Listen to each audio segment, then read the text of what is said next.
Eccolo qua, ci siamo tra poco, adesso parte la sigla e poi l'ospite.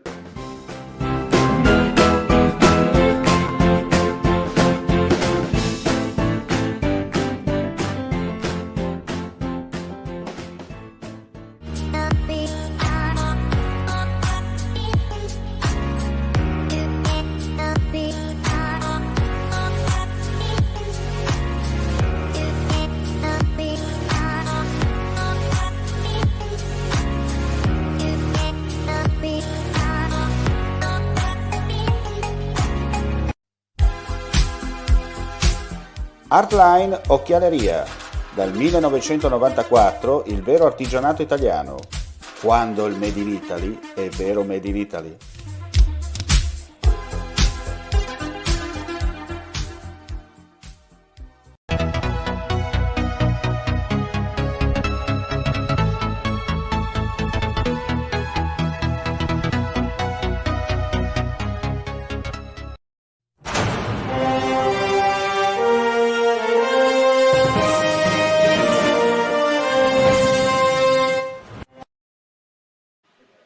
Cordiale saluto gentili amici e amiche della Visione all'Ascolto, torna infofriulitv.net con la pagina pomeridiana, già collegato con noi da Moimacco, Dino Cernoia, che è presidente della Fondazione Villa dei Claricini. Allora, innanzitutto buon pomeriggio Dino.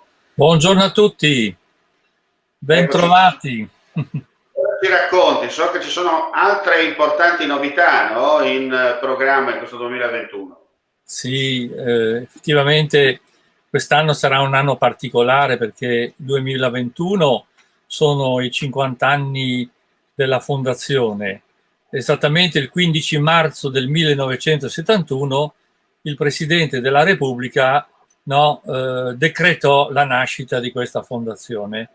Come ho detto già in altre occasioni, abbiamo cercato di trovare un vero motivo per festeggiare questa celebrazione e lo abbiamo agganciato ai 700 anni di Dante, ma non perché 700 anni si celebrano in tutta Italia e in tutto il mondo, si celebra anche la fondazione dei Claricini perché nel 1466 il conte Niccolò de Claricini trascrisse la commedia, come si diceva all'epoca, e dopo è diventata la Divina Commedia. Però nel 1466 l'unico codice originato in Friuli è quello dei De Claricini. Gli altri codici presenti in Friuli, che saranno oggetto di una mostra a settembre-ottobre di quest'anno, esattamente dal 18 di settembre al 7 di novembre, ci sarà per la prima volta al Museo Archeologico Nazionale di Cividale, che ci ha concesso ovviamente i locali per fare una mostra di alto livello, saranno presenti tutti i codici presenti in Friuli. Questo è un fatto importante. Dino, scusa, volevo chiederti, la mostra sarà comunque visitabile, sempre sperando che non ci siano cambiamenti, diciamo così, di colore, cioè oltre a essere online, virtuale, ci auguriamo insomma anche proprio dal vivo, insomma. Ovvio che la prima opzione è quello di visitarla, perché vedere dal vivo è ben leggermente diverso dal virtuale. Quindi questa mostra sarà aperta al pubblico presso il Museo Archeologico Nazionale, che ci garantisce ovviamente tutta la fruibilità di questo luogo, e saranno presenti i codici presenti in Friuli. Sono 5 più 1, diciamo, 5 codici importantissimi. A San Daniele c'è la Guarneriana con il codice dantesco, all'università c'è il codice Florio, all'arcivescovile c'è il codice bertoliniano, poi dopo ci sono dei frammenti di codici alla Ioppi di Udine e infine un ultimo codice che si trova a Roma, però trafugato, diciamo tra virgolette, dal Friuli. Si trova la casa di Dante di Roma e anche lì siamo in accordo perché questo venga dato in prestito alla fondazione per il periodo della mostra. Quindi questo è un fatto importantissimo per noi friulani, perché dimostra anche che Dante ha fatto parte anche degli studi, della cultura no, presente in Friuli e quindi è stato studiato, tanto è vero che documenteremo anche nei secoli successivi un percorso di studio fatto da eminenti personaggi illustri letterati friulani che hanno studiato Dante nel Settecento, nell'Ottocento fino ai giorni d'oggi. Questo è il motivo principale. Ma accanto a questo... È vero che Dante, permettimi Odino, è vero che Dante non amava il friulano come lingua? Ma è discutibile sul fatto che la frase "ce fas tu" no, fosse una frase, come dire, riferibile alla lingua dei friulani. Qui ci sarà un convegno, lo preannuncio, un convegno nel mese di settembre internazionale, dove parleremo della ricezione di Dante in Friuli, perché anche la presenza di Dante in Friuli non è così sicura. Quindi questi studiosi che saranno chiamati a Cividale del Friuli, che affronteranno questo tema, evidentemente affronteranno anche il tema della veridicità di tutto quello che noi attribuiamo a Dante. Anche nella vicina Slovenia, qui c'è la grotta di Dante a Tolmino, vicino a Caporetto, e anche questo è frutto probabilmente di leggenda, anche se molti hanno scritto, hanno tradotto, hanno presentato cose che in questo momento sono estremamente così interessanti da conoscere. Dunque permettimi di dire che ci saranno anche degli inediti, insomma. Ma certamente, per questo nasce questo convegno, sarà tra l'altro credo aperto da uno dei più grandi studiosi di Dante in Italia, che è il professor Malato, che è presidente tra l'altro della Casa di Dante a Roma, ma che è annoverato tra i massimi come dire, studiosi di Dante, che sarà presente all'apertura di questo convegno a Cividale.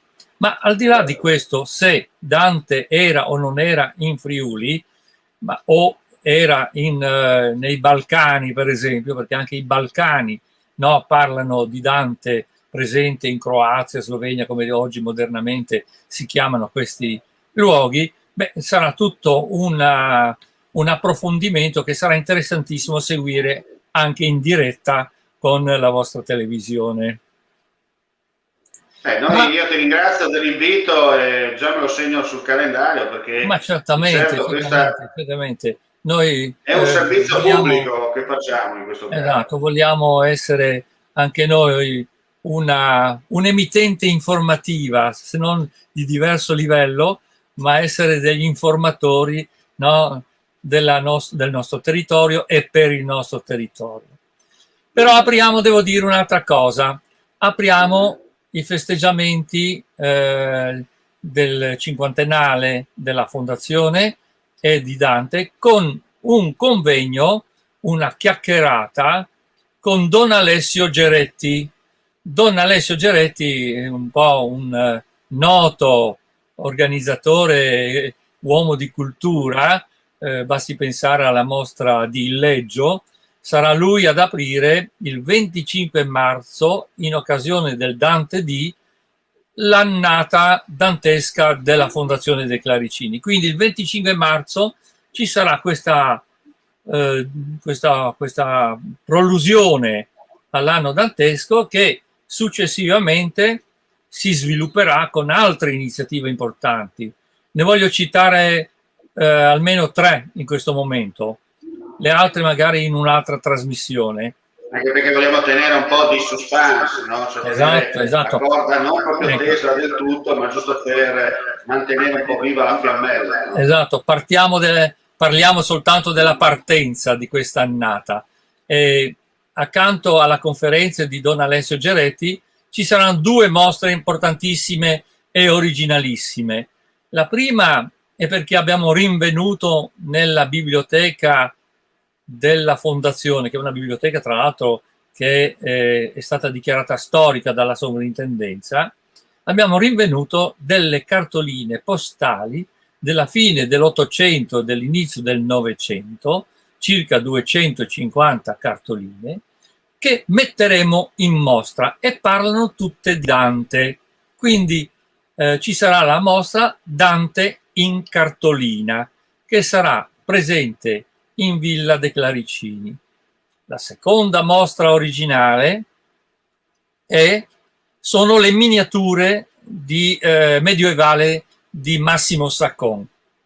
Massimo Saccon è uno dei pochi artisti in Italia, e per fortuna lo abbiamo a Cividale del Friuli, che produce queste miniature con le tecniche medievali, esattamente con le stesse tecniche, e ci dedicherà tutte le sue miniature di quest'anno con raffigurante Dante e le sue opere.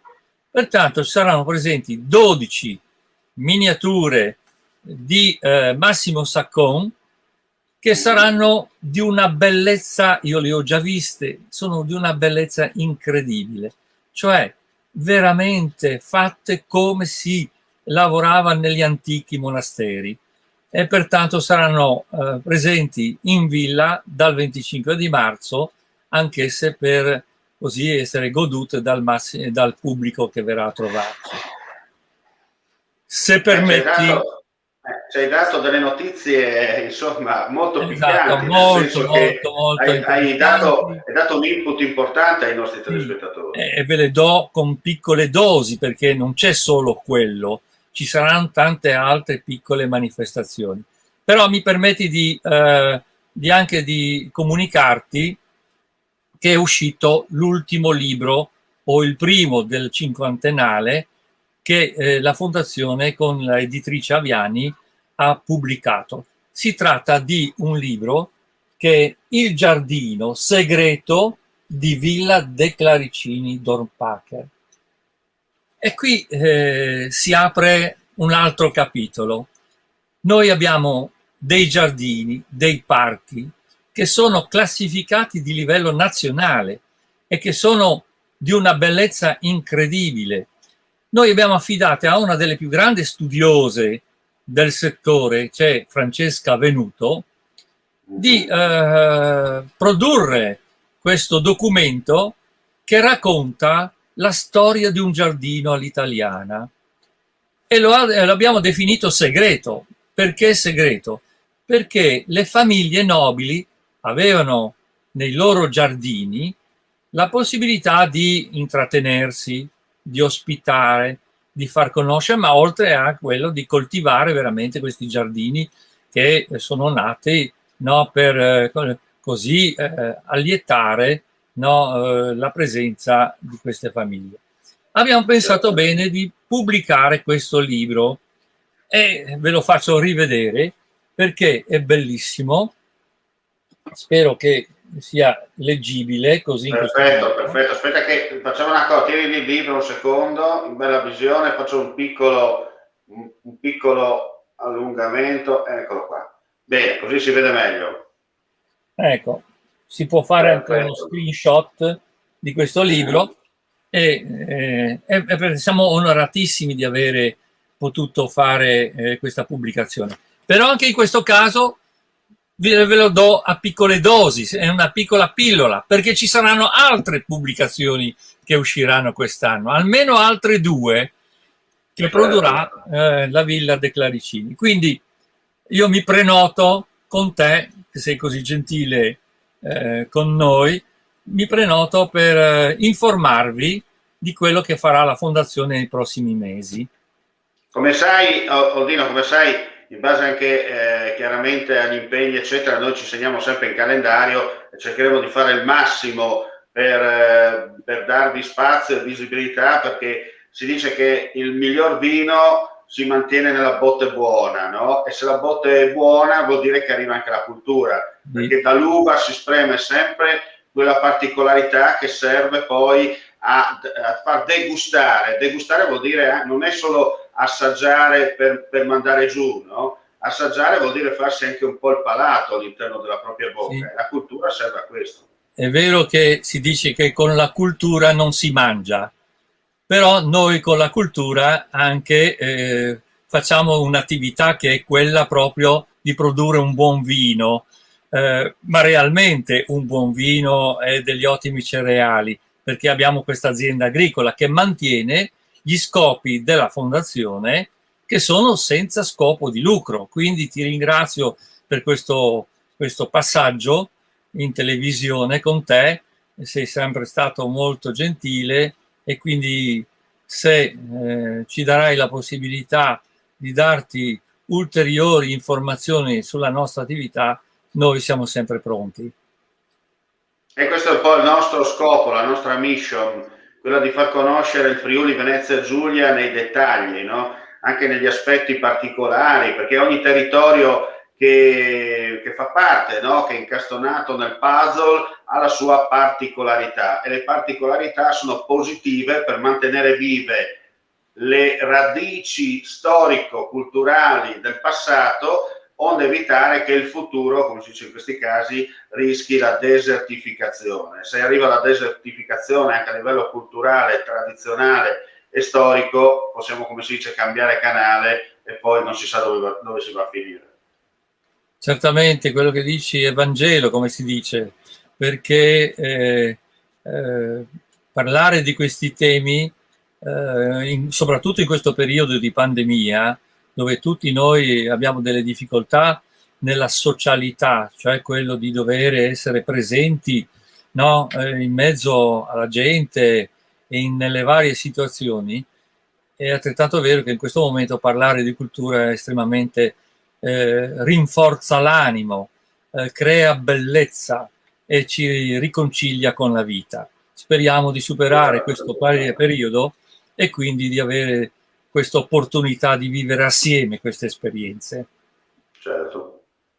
Ecco. Oddio, io ti ringrazio come sempre, chiaro e trasparente, come si dice in questi casi, per raccontare ai nostri amici virtualmente, in attesa anche di poter presenziare, no, direttamente sul posto, per quanto riguarda insomma le iniziative che la vostra fondazione, da te diretta e presieduta, sta portando avanti per mantenere viva quella luce invisibile ad alcuni, ma fortemente visibile agli altri, perché come hai detto tu, senza cultura non si va da nessuna parte, è vero che la cultura non dà da mangiare, ma è l'esatto contrario, perché la cultura fa venire fame. Certamente, certamente. Ecco, fame positiva, nel senso fame di voglia, no? Voglia di sapere, conoscere. Nutre l'anima, perlomeno quello. Certo.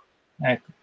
Io ti ringrazio molto per questa trasmissione, ti auguro anche a te, Omar, di poter gestire al meglio questa televisione, queste informazioni, che abbiamo bisogno anche di persone che sappiano fare in maniera corretta informazioni. Certo. No, noi cerchiamo di fare quello che possiamo e quello che sappiamo fare, poi sai, spetta a chi ci guarda giudicare se siamo faziosi, se siamo partigiani o se siamo, come si dice, vegetali. Vegetali vuol dire essere lì, ma non sai né di carne né di pesce, no? Come si dice in questi casi. Questo è il nostro modo di fare, però quello che conta è che diamo spazio a tutti, senza nessun problema, perché è giusto così, bisogna far conoscere quello che accade, no? Perché altrimenti ci prenotiamo tra di noi e continuiamo a parlare ai muri senza trovare soluzioni di continuità.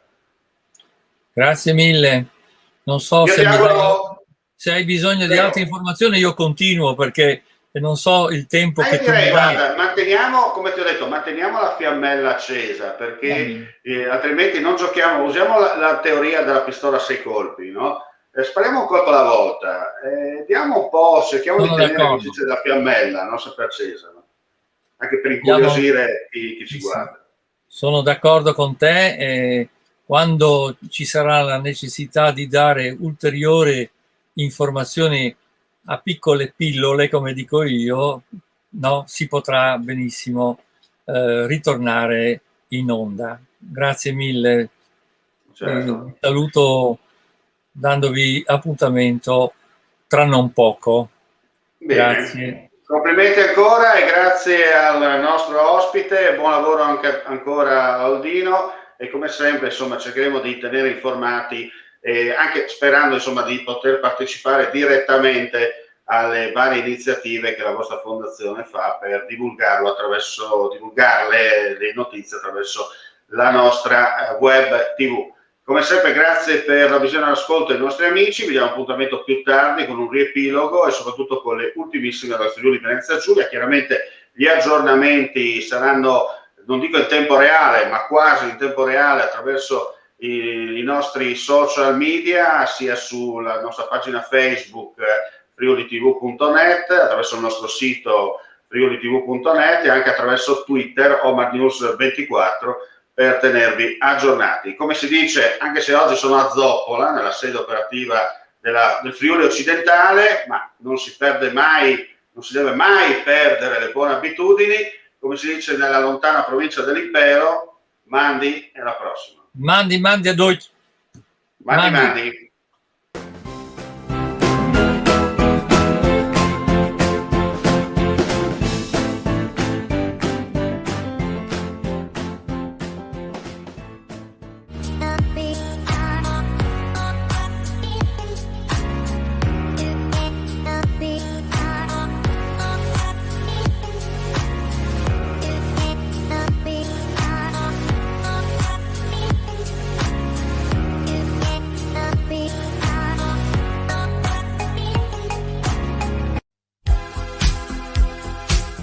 Artline Occhialeria, dal 1994 il vero artigianato italiano, quando il Made in Italy è vero Made in Italy.